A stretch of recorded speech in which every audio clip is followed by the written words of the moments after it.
Hi, Jedi is here. In this video I will continue restoring this machine, and I will start with the shaft. This is the Coil Shaft. I will restore damaged bearing places on the shaft and also this taper. As you can see, there is many scratches and it makes chuck wobbly. It's quite hard for me to set correctly angle of the shaft, because I am not professional machinist by any means, but slowly looks like we'll make it.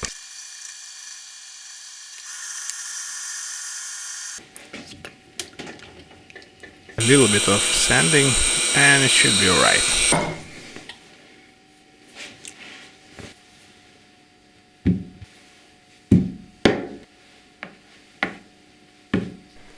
As I said previously, there is quite a bit of damage on the shaft. So you can see where the bearing sits, there is a little bit of wear. So I cleaned a little bit it on the lathe. I just made it even, and I'll use a little bit of the beverage can, piece of the beverage can, with a super glue to retain it in place, just to compensate that wear.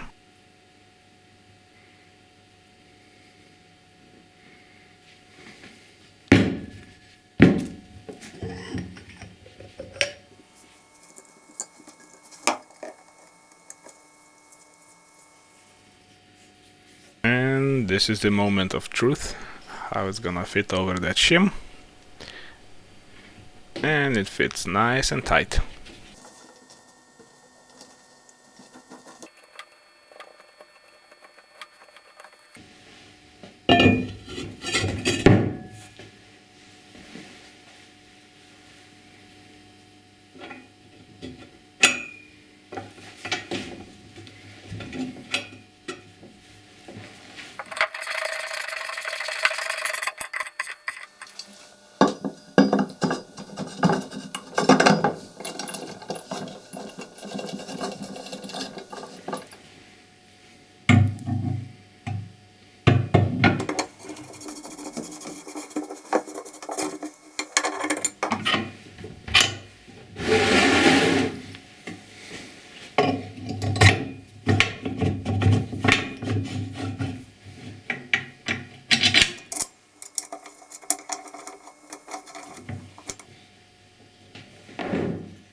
This grub screw retains the bearing in place, but the position of it makes very hard to tighten it, because it's under the pulley.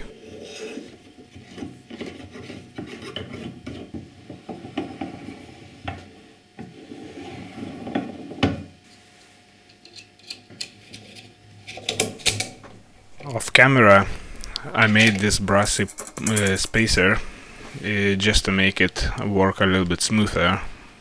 And it's also very hard to pretension this spring, as if it slips between your fingers it can rip chunk of the flesh out of your fingers, as this little hook which sticks out of that plate, it's the one end of the spring and it's really sharp.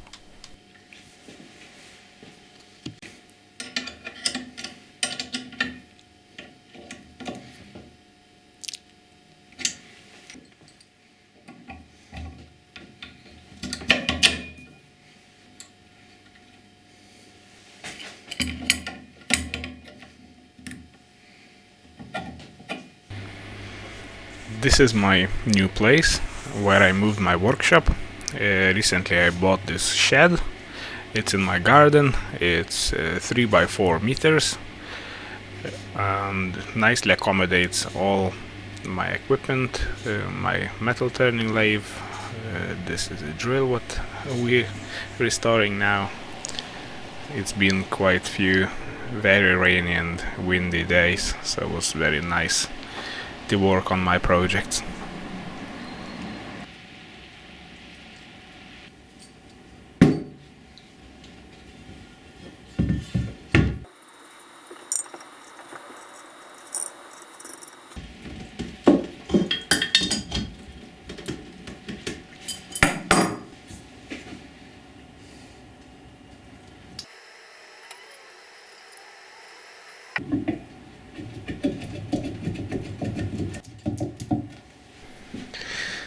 And as usual, of course, I put something wrong way around.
Because both of the tables was badly damaged, I decided to cover them. This is the steel, a centimeter, 10 millimeter steel. It was cut by the company called Pry Cut. Link is in description. And I'll drill holes all over the plates. They separated about 25 mil. And yeah, there's gonna be loads of drilling, loads of tapping too.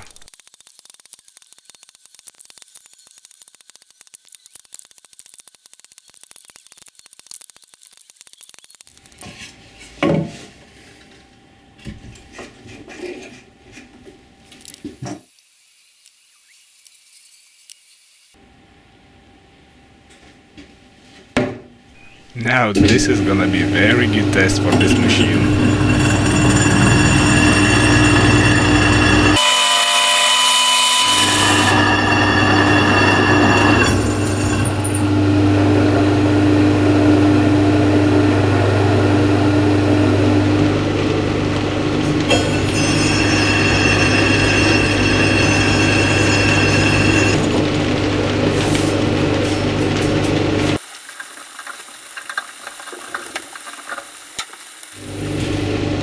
To be honest with you guys, I'm really surprised how smooth and quiet this machine is.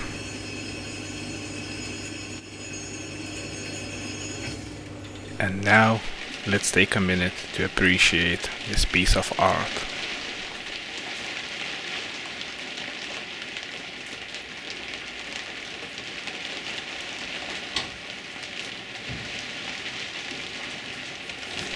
Well, this looks like gonna take longer than I expected. I need to do something about this.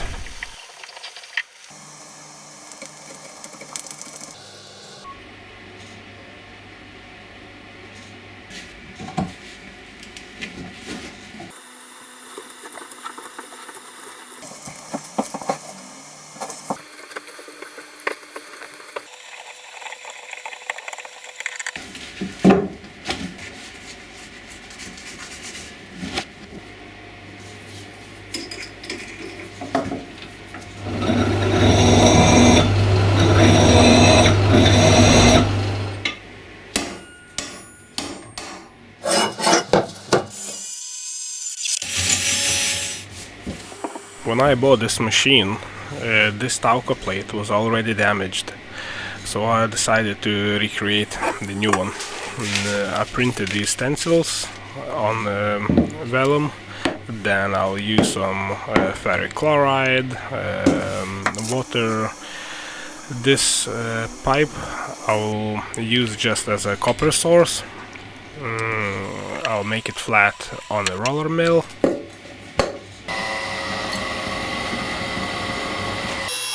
A few passes will do the job.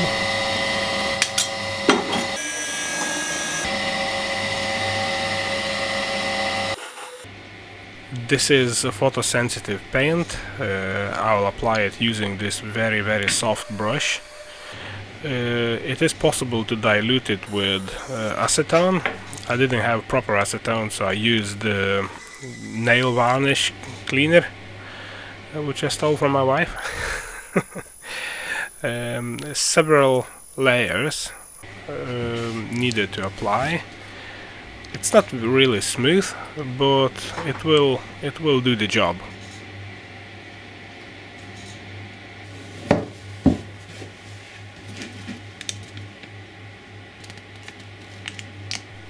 So you can see I printed it with the inkjet printer, just on a normal tracing paper or vellum, I think it's called.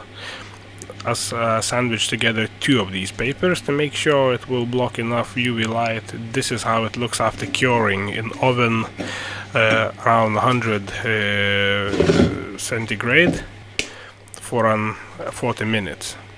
And this is the nail polish hardening machine, which I bought in AliExpress or somewhere, and exposure is about minute or minute and a half.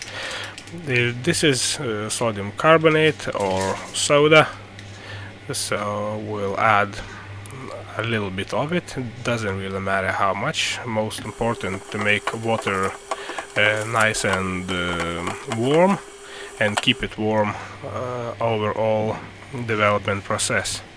You can see slowly it will start appearing contours of the actual image. You have to keep on brushing with the brush. Best it's the pretty rough brush. Very soft brush, it's not really working because you want to brush a little bit away slowly when this undeveloped paint being washed out. So the thing is, when you expose this paint under UV light, it cures. It becomes hard, so you can't dissolve it anymore. I used very mild sodium carbonate solution, so it will dissolve only unexposed parts of the image, but won't touch the cured one.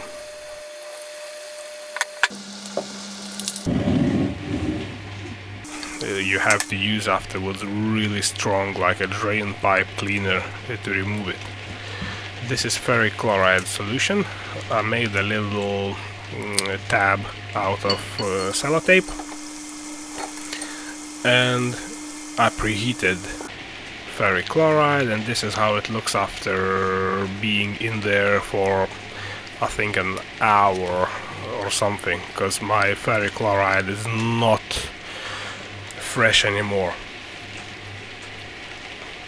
This is a drain cleaner solution, and you can see slowly it dissolves everything out. I don't know why it's so dirty, why that solution was so dirty. So this is how it looks after etching.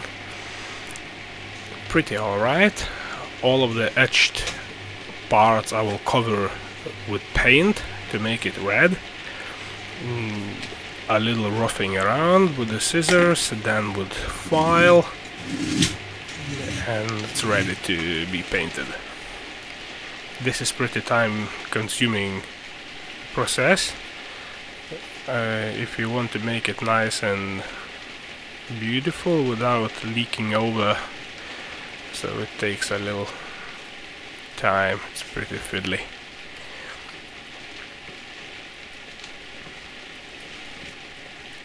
I used hammerite paint, and this is how it looks after. This is little center finder drill, which I broke in the second hole. And that's it, ready to put it back together. I really like how it looked like. I'm using the same knurled rivets with the ones I removed, and it looks really beautiful. I'm very satisfied of the quality of it.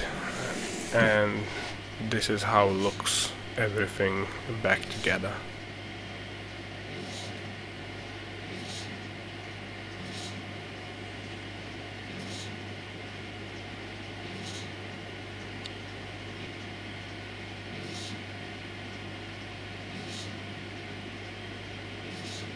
It took me over a month altogether, just the evenings, few hours every evening. Really satisfied how it looked like. This is the plate, the bottom plate.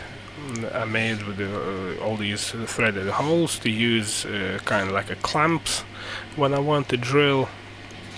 And it's very convenient, and also covers all the holes which was drilled into the both tables, upper and lower.